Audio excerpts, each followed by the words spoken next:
Okay, so the cognitive approach and the frameworks of cognitive linguistics appeared practically in the 2000s in onomastic studies. Contrary to the short period of time, cognitive onomastics achieved remarkable results that demonstrate that the cognitive approach can be used effectively in several areas of onomastics, and it can offer a solution to some questions of name research that cannot be answered satisfactorily by formalist approaches. For example, the semantics of proper names or the problem of the status of the names which are formed from geographical common nouns. Besides applying the cognitive view, new directions of research are opened up for scholars working with names. So such aspects of name giving and name usage may be analyzed that haven't appeared in onomastic research before. For example, the relationship between cognitive map and toponyms. In my paper, I will give a brief overview of how the cognitive approach is used in onomastic research, and also consider the perspectives of cognitive onomastics. First of all, however, it is worth pointing out that the cognitive approach isn't without precedent in onomastics.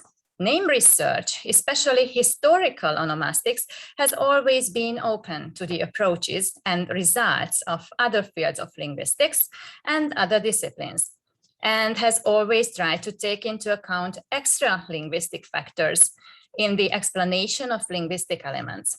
So the basic principles of the cognitive approach, focusing on the mental aspects, the usage-based functionalist approach of language, have never been far from onomasticians.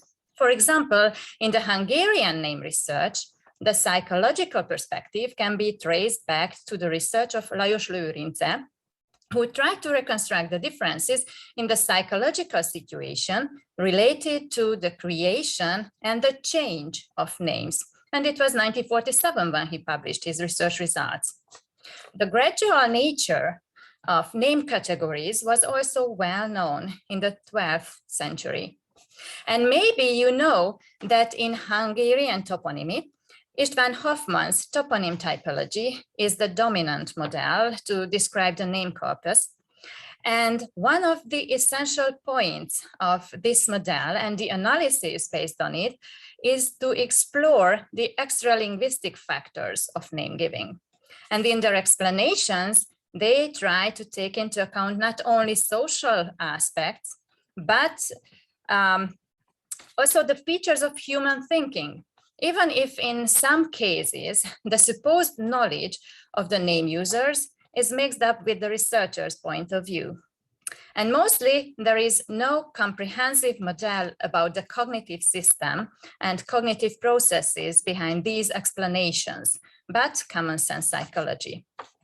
However, the most significant novelty, the most significant innovation of the cognitive framework is that it considers language as knowledge emerging from usage and experience, and that language is one of the cognitive functions that plays an important role in cognition, in categorization. So language is not an independent module within the cognitive system that can be described by its own operating principles. Instead, cognitive linguists emphasize the organic relationship between language and other cognitive functions, and thus describe language by general cognitive mechanisms, such as pattern matching, analogy, categorization, schemes, statistical learning, and so on.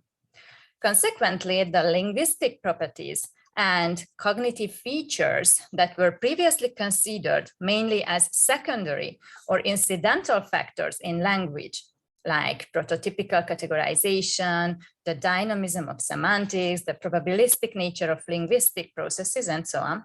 So now these features are essential integral characters of language. And this is a very important difference. So reinterpreting the name giving and name usage in the cognitive framework focusing on the mental aspects of these processes doesn't simply mean changing the terminology, but opens up new possibilities for understanding onomastic phenomena. It should also be pointed out that the term cognitive linguistics in fact denotes different competing but complementary models, which nevertheless share common principles. In cognitive onomastics, the most influential theories of cognitive linguistics are used to reinterpret questions of name theory and naming. Most frequently, Ronald Langeker's cognitive grammar and George Lakoff's conceptual metaphor and conceptual metonymy theories. But besides, other models of cognitive linguistics also appear in certain name studies, such as Joan Bybee's network model, William Croft's radical constructivist grammar, or Sándor Szilágyi and theory of the linguistic word model. Interestingly, although the first significant models of cognitive linguistics were developed by American linguists and later joined by European linguists, there is no similar advantage in the field of name research for American researchers. And until today, almost without exception, only European onomasticians have undertaken this task. Initially Western European, Russian, and Ukrainian researchers, and then soon joined by Central European onomasticians. As for the results, it can be said that the cognitive approach in name research has indeed yielded important new results, and at the same time has highlighted that the cognitive approach can be successfully applied in several areas of name research and can provide a solution to questions that cannot be answered satisfactorily by the traditional structuralist approach. In addition, it can be seen that this type of relationship, reinterpreting the knowledge revealed about names in a cognitive framework, also enriches cognitive linguistics with new aspects. In the following part of my presentation, I will try to illustrate the advantages and the results of using the cognitive approach by referring to some of the issues that have been examined by cognitive onomastics, namely the meaning of proper names, the categorization of proper names, metaphorical name giving, and I will also refer to new directions of cognitive onomastics. So let's begin. One of the most controversial issues of name theory is the meaning of names. In other words, whether names have a meaning, and if so, what kind of meaning is it? One extreme view is that proper names are labels without meaning. In contrast, there are theories of the meaningfulness of names, some of which interpret the meaning of names as referring to the denotatum, and that's all, while others describe the complex semantic structure of names, understood in different ways. So different meaning components are differentiated. For example, in one model, denotative, categorical, cultural, etymological, and associative meanings. In another one, presuppositional meanings like categorical, emotive, associative, and grammatical meanings. This question has also been addressed from a cognitive perspective by several researchers. Of course, the answer to this question depends on how meaning is defined. And I think cognitive linguistics has a real advantage over other approaches because while it focuses mainly on the mental aspects of language, so how language exists in the mind, it also tries to understand language in its complexity. So how it is used in real life communication and what kind of mental organization makes it possible. And so not as a static abstract system of rules that operates on a set of elements. In cognitive linguistics, to answer the question of meaning of proper names, we have to start from the assumption that language is one of the cognitive functions that plays an important role in cognition, in categorizing the word. And the essential function of linguistic communication is to make some meaningful content accessible. Therefore, every linguistic expression conveys meaning. And of course, words, morphemes, expressions do have meaning, and names also. And because of the organic link between mind and language, meaning is conceptual in nature. So meaning is based on conceptual representations. These conceptual representations are generated based on perceptual inputs perceived by the perceptual system in such a way that in the process of cognition, the mind selects the important elements of perceptions and organizes them into schemes. At the same time, their connections with other concepts are also mapped. It means that the cognitive system organizes these abstracted knowledge elements into conceptual domains. And some of the knowledge elements are more salient, while others are less prominent or not prominent at all.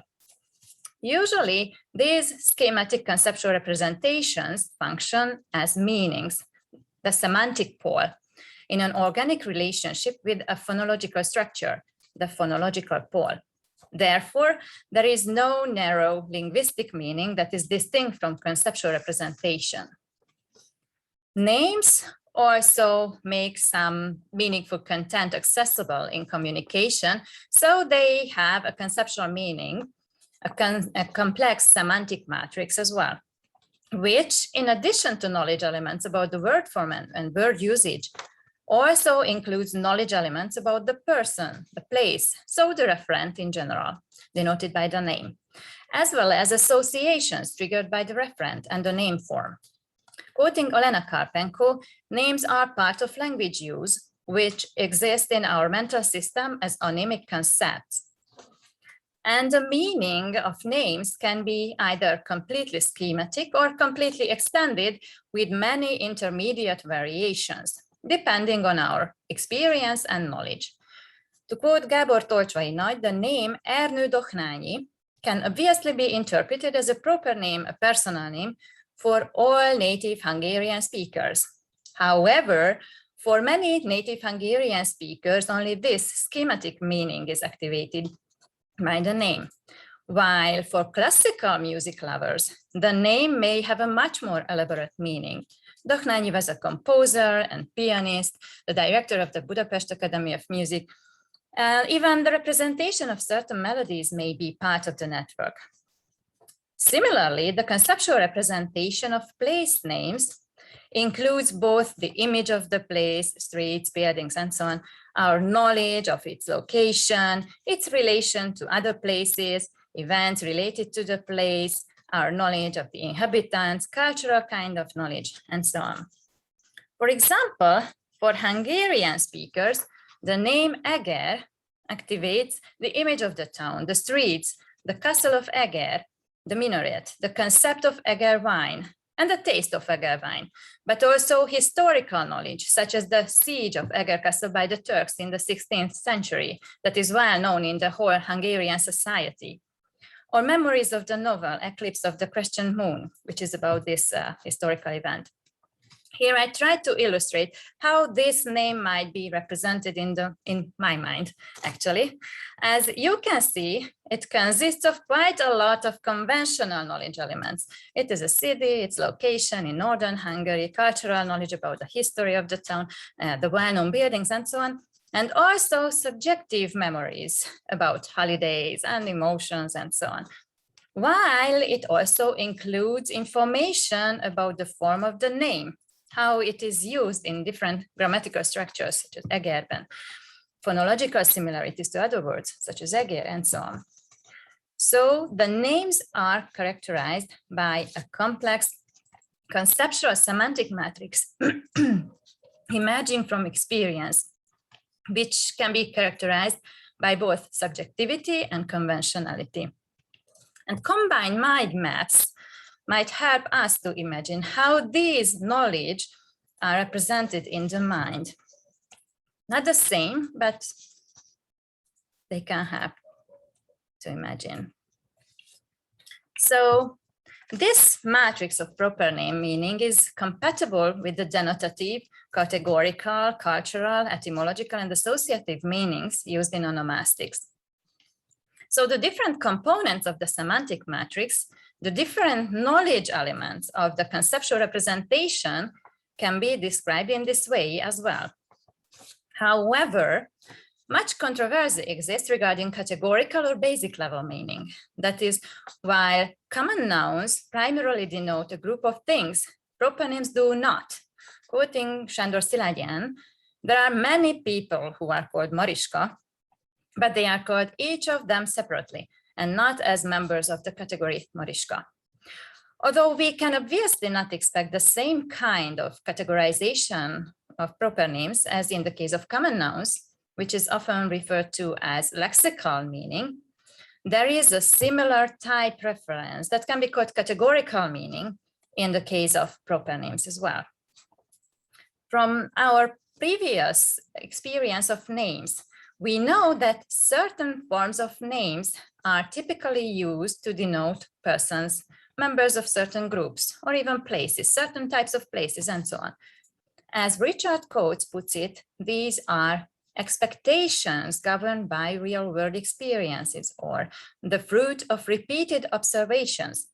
And based on this, actually, he denies the existence of categorical meaning, which is quite logical in his model. But according to cognitive linguistics, this kind of abstracted, schematized, usage-based knowledge is part of meaning that can be referred to as categorical meaning. So based on this knowledge, when we hear a proper name, we first infer that it is a proper name and that it is the name of a person or a place. It is well illustrated by the cases when we hear an utterance that contains a new name for us. Quoting the example of Langecker, when encountering the Stan Smith name, our first reaction is to establish that we are dealing with a name and that it is the name of a person. Then, based on the name, relying on our former knowledge of names, patterns of names, we can infer with a high degree of probability the nationality, the gender, and other features of the person bearing that name. This may activate our knowledge of the group in question, in this case, American men. This is supported by the experiments, psychological experiments, that pointed out that certain types of personal names evoke prejudices or expectations towards the unknown name bearers. The initial representation may be extended, of course, with additional attributes based on later usage events or personal experiences. Stan Smith, as it turned out, was an American tennis champion. Shoes were named after him and so on, but this is not necessary. Of course, we can use the name for other type of reference as well that is different from its categorical meaning if it has a model, a tradition in our language. And this kind of experience becomes also represented in the cognitive system. And there are name classes that don't have such remarkable features. For example, the horse names. Almost any linguistic material can serve as a horse name, actually, or the so-called postmodern names of clubs and pubs that go against the traditional name-giving types.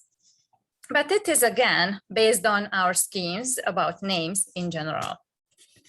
So this is how names are represented in the mind as a network of abstracted knowledge elements organized in conceptual domains, and some of them are salient, more prominent, while others are not. But what happens when they are used in communication? The actual contextual meaning of proper names as part of utterances forms based on this conceptual semantic matrix. And due to their referring function, the conceptual meaning of personal names is most often the person meaning component, and in the case of place names, the place meaning component functions as the meaning. In other words, most often, the knowledge elements representing the image of the person or the place are activated in a given context, and not the whole matrix. Names are also often useful for addressing someone and introducing someone or ourselves, which is also related to this meaning component that is traditionally called denotative meaning.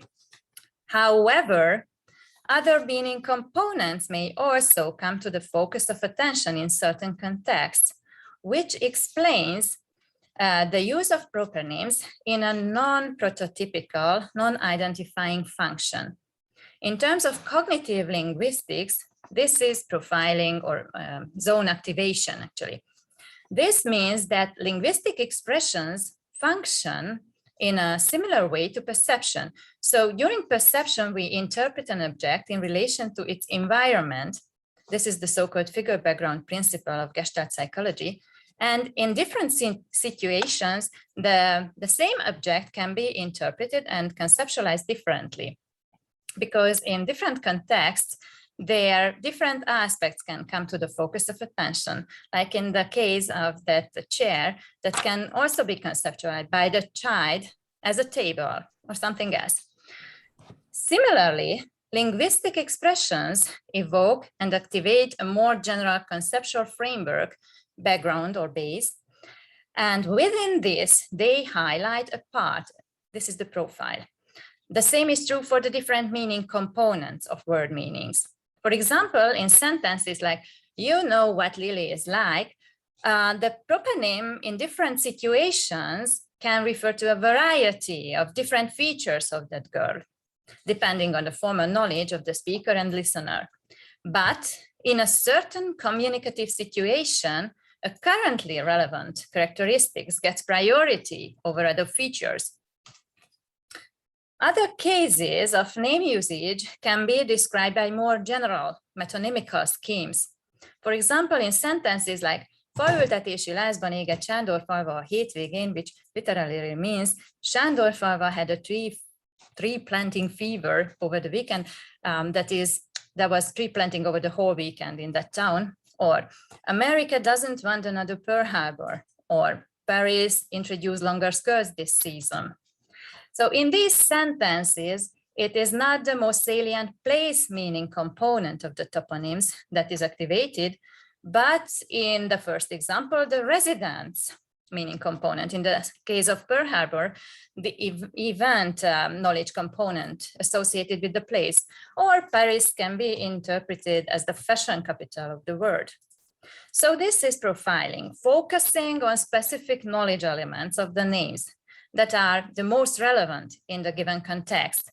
And this kind of non-prototypical metonymical usage of place names is quite usual, at least in certain types of texts, as corpus analysis pointed out. And if this kind of usage becomes frequent or dominant in social interactions, it can have an impact on the mental representation of the name, reorganizing its structure, its meaning, because every usage event, every production and processing of utterances modifies the dynamic linguistic network, the linguistic representations in some way, even if they are entrenched and conventionalized. So new meanings can emerge out of old ones, because in each usage event, speaker and hearer engage in the negotiation of meanings and new meanings if it is necessary. The varying context of usage events invite the communicative partners to make inferences that interpret, enrich, and modify the conventional meaning of utterances and its components. Through repetition, these context-dependent and cancelable meanings may become part of the conventional meaning of an expression. This explains the new meanings that have emerged through the process of appellativization. For example, the conventionalized use of Einstein, Don Juan, Casanova as a common noun referring to a particular feature. However, name usage and language use in general has several further properties that have so far received little attention in cognitive linguistics, in cognitive descriptions, although they can be explained by functional cognitive approach and even can be described as meaning components.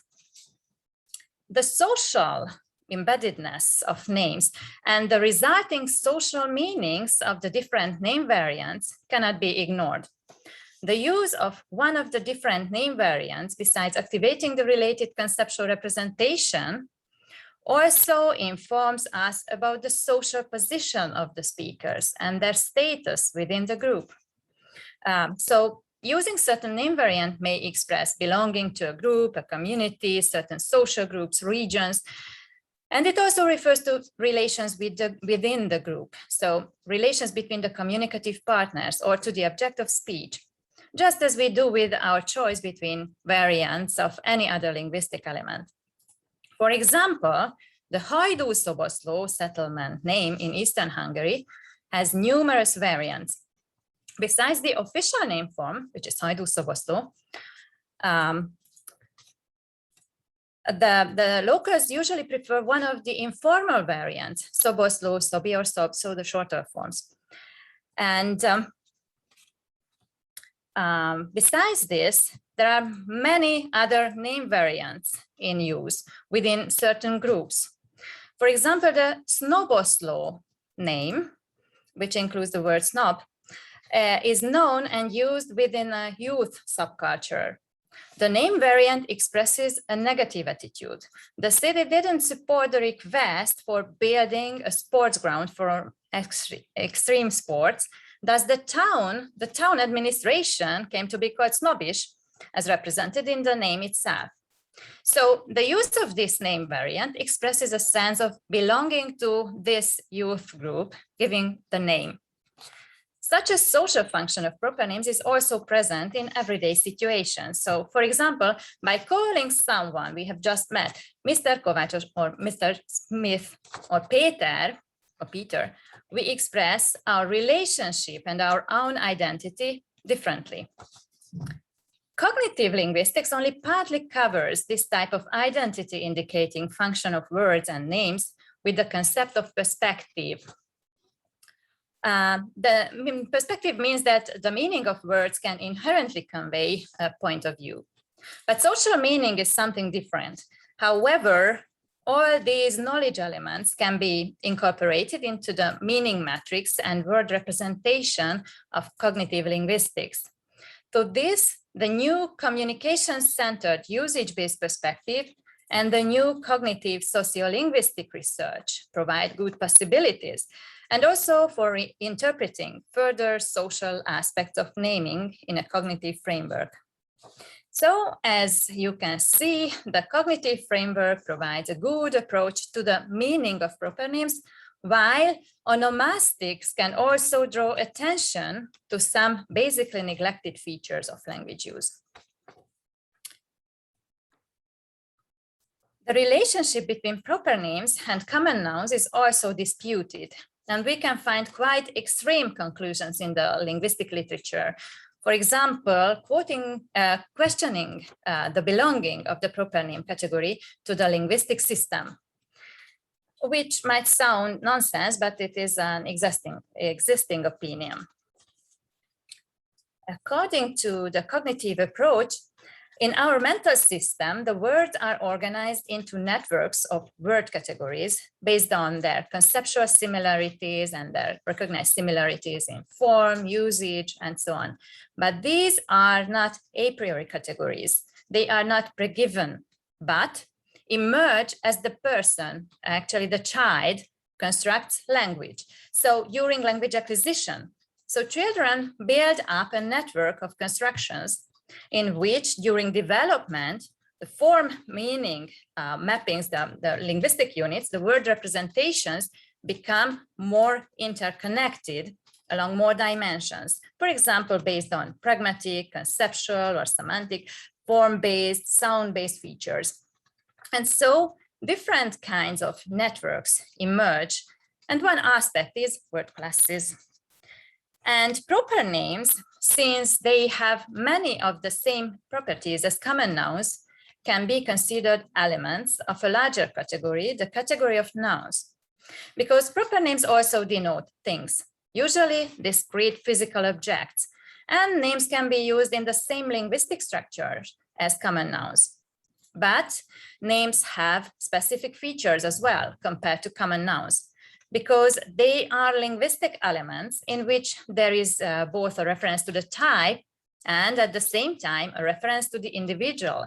In other words, the name can essentially fulfill its identifying function without context. In the terminology of cognitive linguistics, they are inherently grounded. Name thus form special subnetwork within the noun category based on their specific identifying function, their specific conceptual meaning and grammatical features. On this basis, we can speak about two networks of the linguistic elements within the mental system.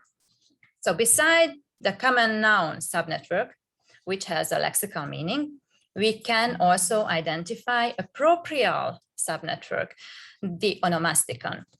There is, of course, an organic and dynamic relationship between the two of them in both directions.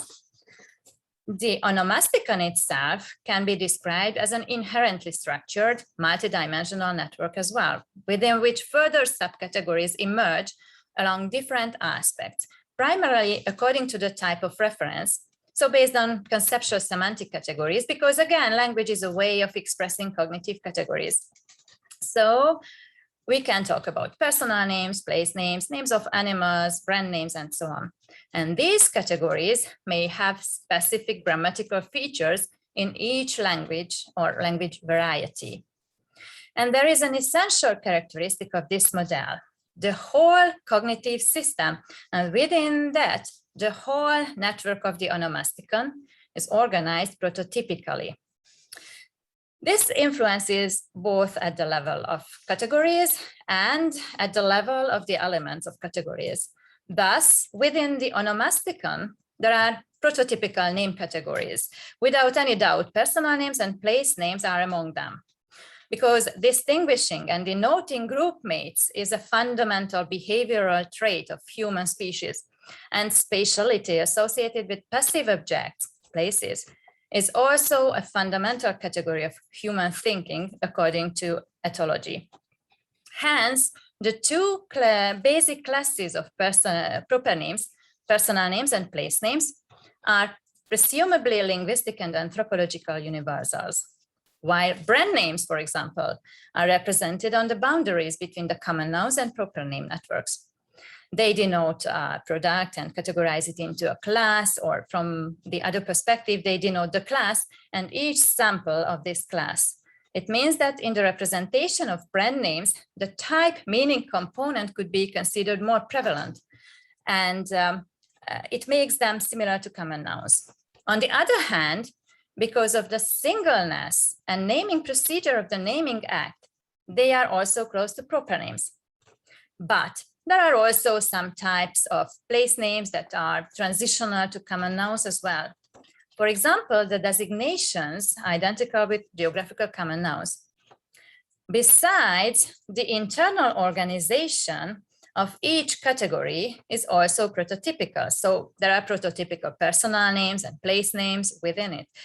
Besides semantic features, cultural traditions, and even orthography may influence the position of names. Based on prototypical organization of the Onomasticon, we can understand why there are different categorization of proper names in the onomastic literature. So, for example, in Hungarian, names of groups of people and names of days, months are not considered as proper names, while in other languages we can find different practices. This dynamic network processes the proper names in the utterances. And for the operation of the Onomasticon, both the represented names and the more general schemes that are generalized based on these names are relevant. To designate this knowledge, the term name model is used in the Hungarian cognitive onomastic literature. It is, or something similar is called as onymic frame by Olena Karpenko. The name model determines every aspect of name giving and name usage at different levels. Also affects our attitude towards names, how we process the names, and what kind of expectations we have towards the names. So the name model is our general knowledge about names. which includes all names and the schemes. However, it isn't only the knowledge of names that is important in functioning of this name model, because in our minds, names are not stored as a list, but in a network. And some of them are more important, for example, because of their frequency or because they or their referents have strong emotional attachments. And this is also represented at the level of the mind by the number and the strength of relationships between the knowledge elements that represent the name. And of course, these names also have a stronger modal effect. But here we also have to take into account the different effects of token frequency and type frequency. And this explains the differences and variations in the productivity of the different types of names.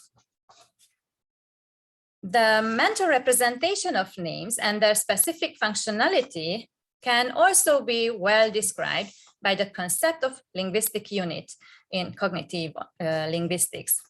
Names are normally used as a unit in utterances, so they don't require analytical processing, but at the level of representations, there are some kind of analogy-based analysis, representation of relations along the lines of the recognized elements. And this is the basis of another kind of categorization of toponyms as well.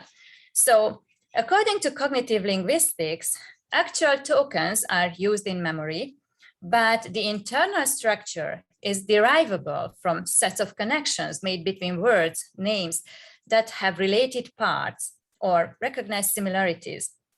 As you can see on the slide, for example, Hungarian speakers can recognize similar endings in the settlement names, Surány, Radvány, Bucsány, Ladány, and can consider this ány ending as a kind of designation of being toponyms or a formant. And the emergent generalizations or schemes can also be used to produce new combinations. There are also efforts to reinterpret place naming mechanisms in a cognitive framework, since naming is also a cognitive act. In this way, typological contradictions can be resolved, for example, in relation to metonymic and metonymical name giving. Now I will discuss only metonymical name giving, while also demonstrating how our knowledge outlined before about the meaning of names and the name model can be used. According to cognitive linguistics, metaphors involve a general cognitive mechanism that plays a fundamental role in human thinking and understanding in the creation of our social, cultural, and psychological reality, while it also intertwines our language use. And one of its special types, the image metaphors, also appear in name giving and serve as the basis of a not too populous but significant name type. In the process of metaphorical name giving, a detailed mental image, the representation of a specific place, is mapped to another detailed mental image based on one of their prominent characteristics that is perceived to be similar. Thus, the target concept is the mental representation of a relatively well-defined and perceptible spatial object. And its mental representation includes a variety of characteristic features, as we saw. So size, shape, relationship to other objects, and so on. And one of them becomes prominent in the context of name giving. And if this feature is linguistically expressed by mapping to another concept that has a similar feature, and it appears in the language, we create metaphorical names. For example, the Kakastarei mountain name in Máramaros. In this case, the detailed mental image of the mountain is the target concept that includes a salient attribute that is the unique shape of this rock formation. And that is perceived by the speaker, the name giver, to be similar to the mental representation of another mental image, the shape of Rooster's Camp. And based on this perceived similarity, this image, the second one, or the first one, the source domain actually, was mapped to the mental representation of the mountain. And based on this image mapping, the Kakastari lexeme, the phonological pole, could also be used to refer to the mountain, and thus became part of the Onomasticon. In onomastic research, traditionally only those cases have been included in the category of metaphorical name-giving, where metaphorical transonymization takes place without any formal changes whatsoever. And this can partly be explained by the focus on name structure, and that these typologies presuppose a mutually exclusive relationship between the types, the different types of name-giving. It means that they assume that only one of the different name-giving processes can prevail in the case of particular names, or maybe several ones, but one after another, and the model considers only the last one. And it also means that only single component names can be part of the category of metaphorical names, and those metaphorically motivated names are not included in this category that were created in combination with some kind of a morphological or lexical format. And it has some serious consequences, namely, based on this kind of typology, metaphorical names of different languages cannot be meaningfully compared, while the system cannot be presented as a whole, even within the same language either. From the perspective of the cognitive system, it is more justified to treat associative mechanisms separately from their linguistic manifestations, at least to a certain extent. As we saw in the cognitive linguistic framework, linguistic elements are described as the unit of conceptual meaning and linguistic form, and name-giving processes can affect both poles. So in a name-giving situation, the mechanism of metaphor prevails the same way in both single component and two component names, even if in the second case, another concept and its linguistic representation is also activated, as well as a grammatical scheme. Therefore, we need to consider all metaphorically motivated names to gain more nuanced insights into how the mechanism of metaphor manifests itself in name-giving. It is also justified by the fact that the names included here are mostly not the result of official name-giving, so without a strict form. So very often the single and two component name versions are not even considered by speakers to be separate names or even separate morphological variants. Based on this definition, we can describe the target and source domains of metaphorical name-giving. The analysis of the Hungarian onomastic corpus indicates that most frequently the target domains of metaphorical names are topographical forms, mountain hills, roads, lands, lakes, and rivers. And this is similar in other languages as well. And the absence of this form of name-giving among settlement names is also clear in the different languages. And the reason for the absence is to be found in the linguistic norm and the special stylistics and special sociocultural meaning of these names, so in the name model. As for the basis of conceptual mapping, most frequently the objects get their metaphorical name due to their unique form. In a great number of cases, metaphorical name-giving is the result of the fact that there is no attribution concept or adjective available that would provide a precise enough description of the given form. But the unique appearance and general impression activates the conceptual representation of another object with a similar form and its common noun denomination by means of the automatic pattern matching mechanisms of the brain. Of course, besides this, we can identify additional motivations as well, so the name giver could also strive for a special stylistic impact. As for the source domains, usually everyday things and concepts serve as a source domain. Household items, furniture, pieces of clothing, and so on. Animals and people appear as the source domains in a lower proportion. More specific concepts only rarely serve as the source domain for metaphorical names. So metaphorical name giving mostly involves concepts characteristic of the daily life of society. And this kind of approach is kind of generic. And so it isn't surprising at all that based on the universal cognitive mechanism of metaphor, the same metaphorical names have been created independently from each other in several faraway regions and even in different languages. For example, there are several teknő, patkó, pántlika, német kalap, gatyaszár utca names in the Hungarian language area.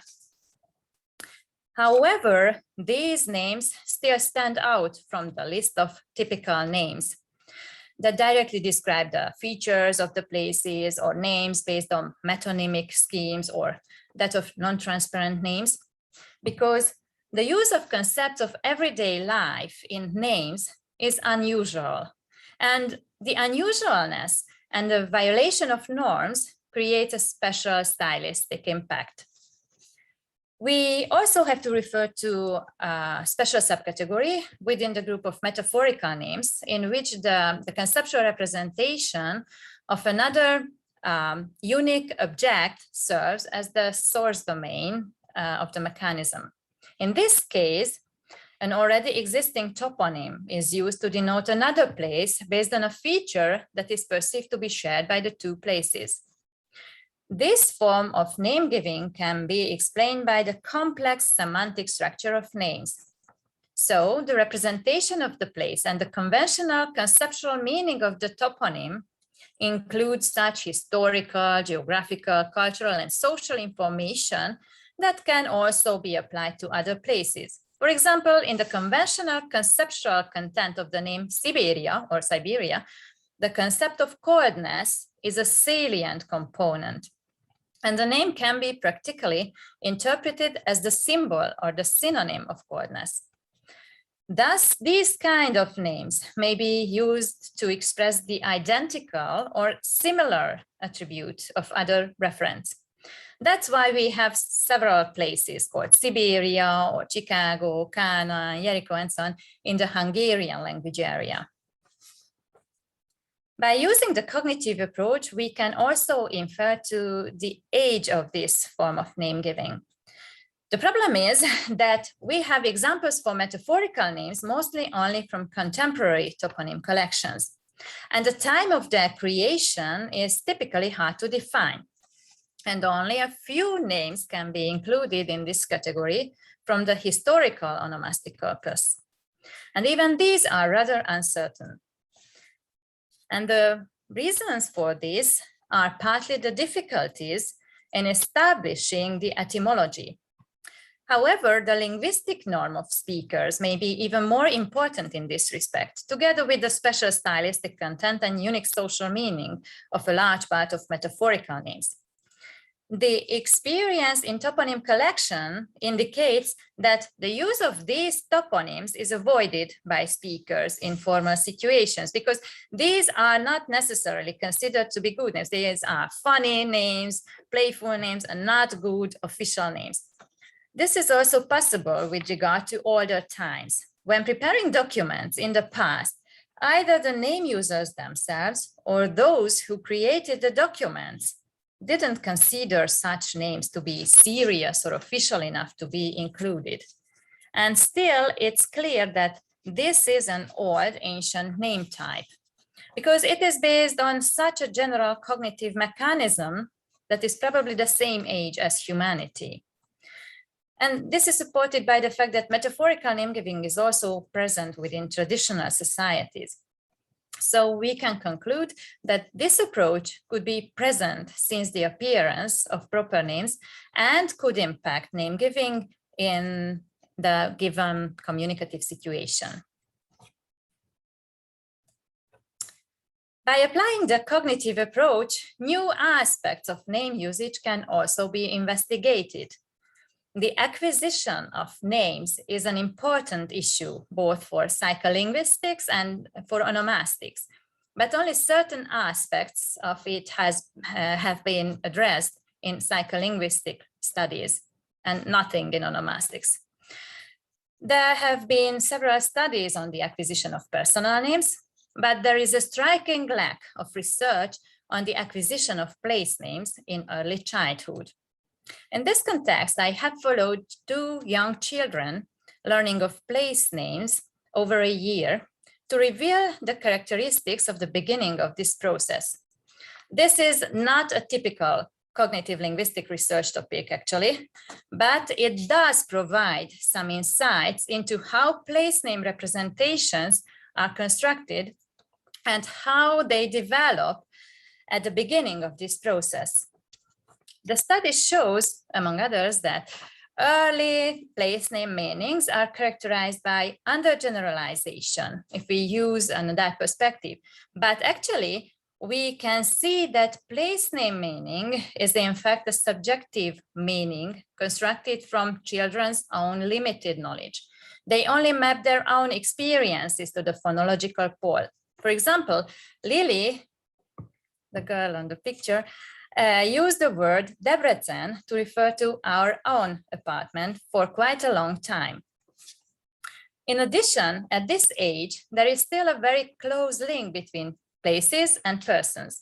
And so place names are associated with specific people. In some cases, it is not the place character, the place concept, which is dominant. The meaning of the different toponyms can instead be determined as for example, grandpa and grandma and their house, or the place where grandpa and grandma usually are. In other words, the person associated with the place is an extremely important salient characteristic in the early representation of place names. These and other specific features that appear to be semantic uncertainty from the point of view of adult language can be explained partly by the fact that children's experience and knowledge are much more limited than adults, and that even the concepts of the different places haven't yet been built up in their mental systems. So what is a street, what is a town? And it turned out that these are extremely difficult concepts, actually. The cognitive approach also provides a basis for studying the relationship between names and the cognitive map, which is again a completely new research direction in name research. According to the holistic model of the cognitive system, there are organic relationships between our spatial representations, the cognitive map, and the place name representations. This relationship provides the basis for any study that tries to infer the spatial experience of people by examining place names. This topic raises several new questions, some of which are being addressed by socio-onomastics, while others have only occurred as promising research topics, such as the study of the medieval spatial perception via investigating the use of names of charters. There were also attempts to incorporate psycholinguistic and neurolinguistic experimental results on the mental and neurological representation of proper names into the cognitive description of proper names. In this way, the different levels of naming, the neural, the mental, and the community level, can be examined in relation to each other, in accordance with the actual naming and name usage processes. However, when including the neural aspect, we need to be careful to avoid the trap of physicalism and reductionism. In other words, not to reduce linguistic phenomena to purely neural processes.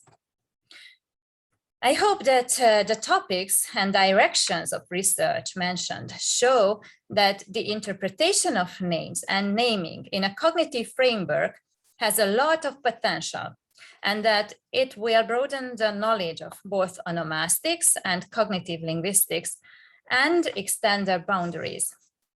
And finally, I refer to the perspectives in a nutshell.